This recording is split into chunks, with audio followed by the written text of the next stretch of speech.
આપ બધા જોઈ રહ્યા છો ને, આપને બધાને કદાચ ખબર જ હશે કે ઘરઘંટી છે અને એની ઓળખ તમામ મહિલાઓ પાસે આ ઘરઘંટીની ઓળખ હશે. કેમ કે આજના સમયમાં ઘરઘંટી એટલે દરેક ઘરમાં અનાજ જુદા જુદા પ્રકારના, એ ઘઉં હોય, બાજરી હોય કે પછી જુવાર હોય કે જે કોઈ પ્રકારનું અનાજ હોય એ આ ઘરઘંટીમાં દળવામાં આવે છે. અને સાથે આ જુઓ, અત્યારે આ ઘઉં દળાઈ રહ્યા છે અને આ રીતે દરેક મહિલાઓ આ ઘરઘંટીનો ઉપયોગ કરે છે. આમાં આપણે લોટ પણ બનાવી શકીએ છીએ, ભાખરીનો લોટ પણ બનાવી શકીએ, શીરો બનાવવાનો હોય તેનું ભરડેલું પણ બનાવી શકીએ. એમ ખૂબ જ સરળ રીતે આપણે અત્યારે આનો ઉપયોગ કરીએ છીએ. બહુ શ્રમ પડતો નથી બિલકુલ. અને દરેક ઘરમાં આનો વપરાશ થાય છે. પરંતુ પહેલાંના દસકાઓ પહેલાંના સમયમાં જોઈએ તો એ દસકાઓ પહેલાંનો જે સમય હતો એ સમયમાં આપણે જો ડોક્યું થોડું કરી લઈએ તો દળામણ માટે શું કરતા હતા એ આપણે જરા જોઈશું.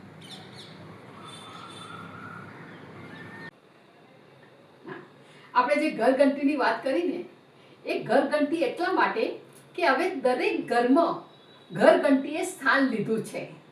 પરંતુ દાયકાઓની પાછળ જઈએ તો આપણા દાદી દાદા, આપણા મા, આ બધાય રાત્રે 4 વાગે ઉઠતા હતા.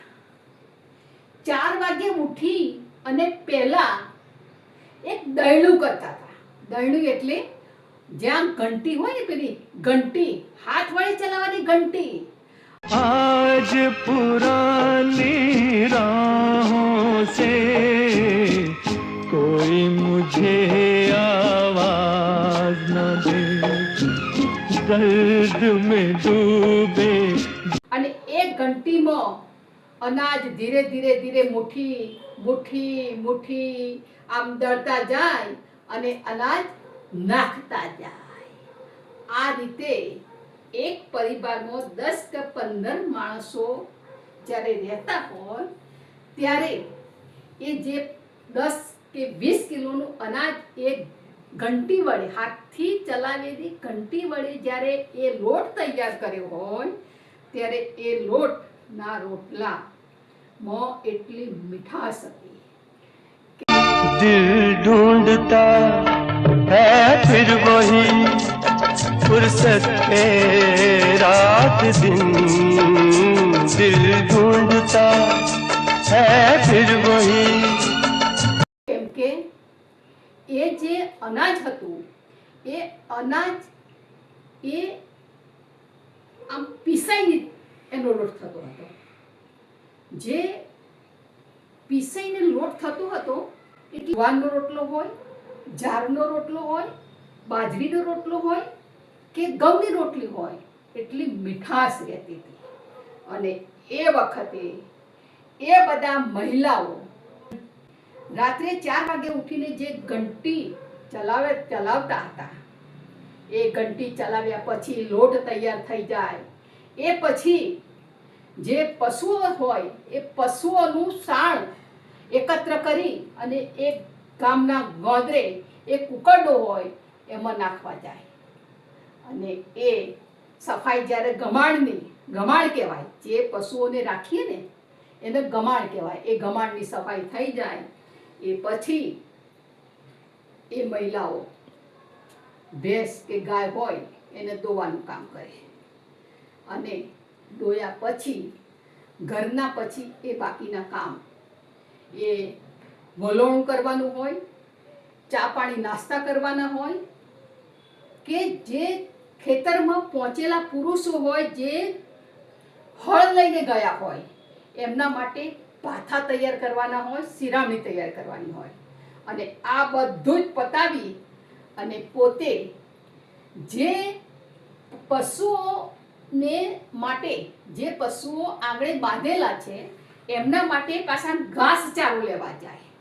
ઘાસચારો લઈ અને બપોરે આવી અને પાછું એ પરિવારનું ખાવાનું બનાવે, રાંધવાનું કરે, અને એ પછી બીજા બધા કામ સમેટી અને પાછું સાંજે એ જ રીતે એટલા જ પરિવારનું ખાવાનું બનાવે.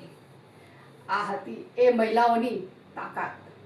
એ પછી ધીરે ધીરે એ જે ઘંટીઓ હાથ વડે ચલાવાતી હતી એ ઘંટી એ ચક્કીએ જ સ્થાન લીધો.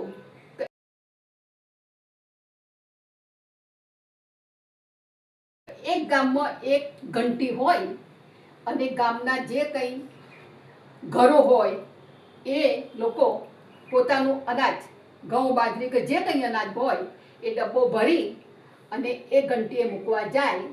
જે કંઈ દળાવવાનો ભાવ એ વખત કિલોના 10 પૈસા હતા. અને આ રીતે કેટલાય ત્યાં દયણાઓ, ડબ્બાઓ ત્યાં ખટકાયેલા હોય અને એક પછી એક એ અનાજ દળાતું જાય. અને પછી આપણું જો અનાજનો ડબ્બો મૂક્યા હોય તો પછી આપણે લેવા જઈએ. ક્યારેક એવું થતું કે ગામડાઓમાં એ વખતે 7-7 દિવસ સુધી લાઈટો જતી રહેતી હતી અને વરસાદની જ્યારે સિઝન હોય ત્યારે તો લગભગ લાઈટો ના હોય. અને એ વખતે ઘરમાં જ્યારે લોટ ખૂટી જાય, પડોશી સાથે સારા સંબંધો હતા અને વાટકી વ્યવહાર ચાલતો હતો. અને પછી એમ કે ચલો હવે લોટ થઈ રહ્યો છે, તમે જરા આટલી એક તપેલી ભરી આપો, જ્યારે લાઈટ આવશે અને હું લોટ દળાવીશ ત્યારે હું તમને પરત આપીશ. અને આ રીતે અરસપરસ લોટ થઈ રહ્યો હોય તો લેવામાં આવતો અને સામે આપણે જ્યારે એ દળનું કરીએ, લોટ આવી જાય આપણા ત્યાં, એટલે એ તપેલી ભરી અને પાછું એ લોટ આપણે આપી આવતા હતા. આજે એ વખતની જે મહિલાઓ આટલા બધા સખત કામ કરતા હતા, ઘંટી ચલાવે, પશુપાલન કરે, ખેતીવાડી કરે, ઘરના કામ કરે, બાળકો, એ વખતે તો બાળકો એક મહિલા 5 થી 7 બાળકોને જન્મ આપતી હતી. અને એ પણ એક દાયણ કે જે બહુ જ હોશિયાર દાયણ હોય અને એ દાયણ બાળકનો પ્રસવ કરાવતી હતી. અને એ જે પ્રસવની પીડા એ મહિલા તીવ્રપણે સહન કરતી હતી. અને સહન કર્યા પછી એ બાળકને એ દાયણ ખૂબ સરસ રીતે માવજતથી બાળકને જન્મ અપાવતી. આ પણ એક મહિલાઓ છે. આજે તો કંઈ કહેવાની વાત નથી, આપણે બહુ બધા જાણીએ છીએ.